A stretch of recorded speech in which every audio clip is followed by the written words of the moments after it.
Alright guys, here we go with this question. I know we said we were going to talk about it in class and we ran out of time. So here it is. I'm making a quick video so we can upload this really quick. So let's go ahead and read the question. It says, the blade on a rotary lawnmower is 19 inches long. The cutting edges begin 6 inches from the center of the blade, and you can see the figure there, 6 inches from the center. In order for a lawnmower blade to cut grass, it must strike the grass at a speed of at least 900 inches per second.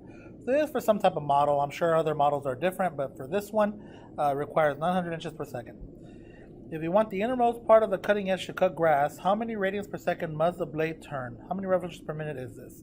So it says, if you want the innermost part of the cutting edge to cut grass, so the innermost, so we want that. How many radians per second must the blade turn? Okay, so it tells me here it must strike the grass at least a speed of 900 inches per second. So 900 inches per second. And in 6 inches, there's 1 radian, because that's what the radius is. So there it is. So this is going to be in radians per second. So I take my calculator, 900 divided by 6, and I get 150. So there's 150 radians per second. How many radians per second must the table turn? How many revolutions per minute is this? Okay, so I want to know revolutions per minute. So I'm going to go under 150 radians per second.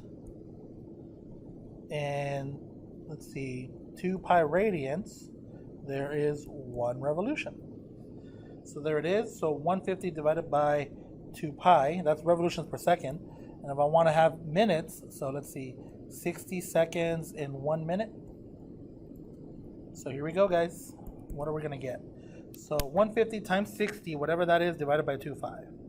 So 150 times 60, whatever that is, I'm going to divide, make sure to use parentheses, 2 pi. Or you can use the fraction feature.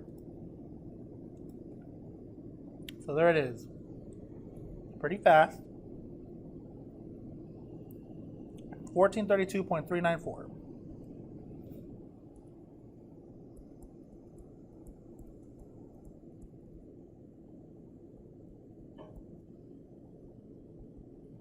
That's how many revolutions there are in a minute. So because the seconds cancel out there, see? And radians do too. So I think that was pretty straightforward. Here are our 2 answers.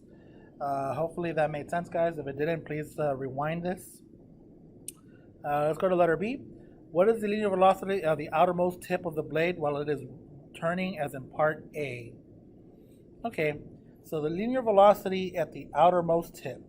So I'm still turning 150 radians per second. And I can use this one because it is still angular velocity. But I'm going to use this one because it's a perfect 150. What, Travis, what are you talking about? I don't want to deal with that decimal. But you'll see we'll still get the same answer.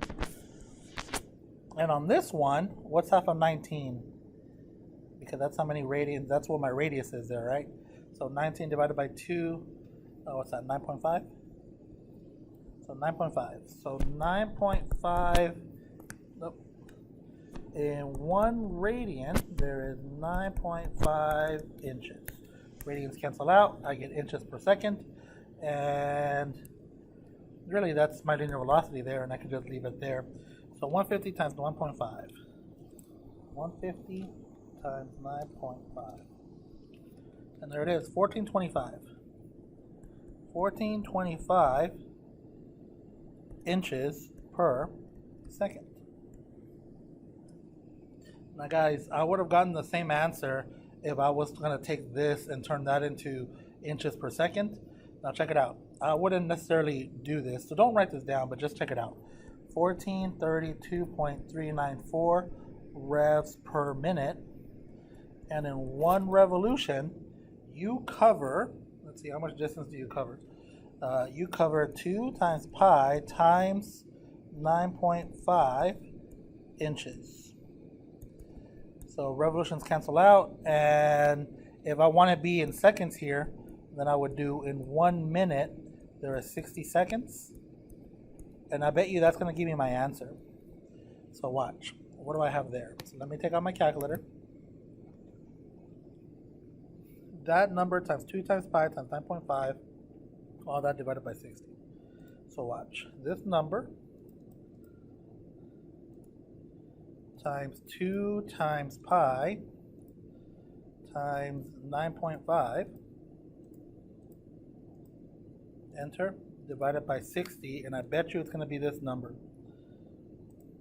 And there it is, 1425, perfect.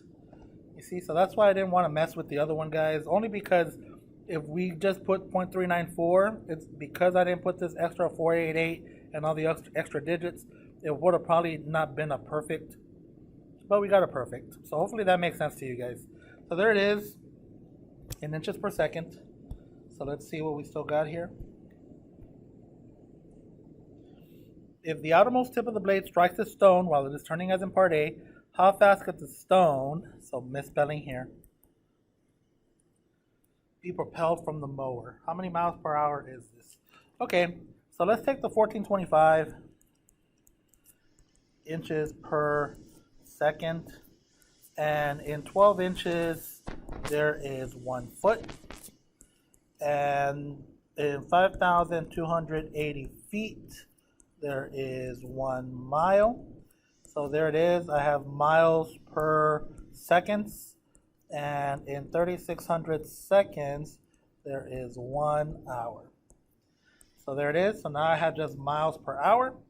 So I'm going to take the 1425 and multiply by 3,600, and I'm going to use the alpha feature, the alpha fraction feature.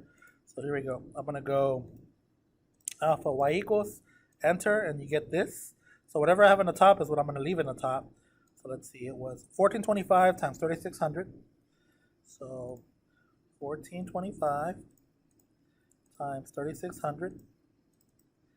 And let's see, I think that's it on the top. In the bottom I have 12 times 5280. So, or the bottom, 12 times 5280. And then push enter. And I want that in, I don't want that, I want that as a decimal, right? 7125 divided by 88. So I get 80.9659 miles per hour. 80.9659 mph. So it's pretty fast, guys. So if you've ever been struck with a rock coming out of that lawnmower, it's coming out pretty fast. So yeah, be careful out there, guys.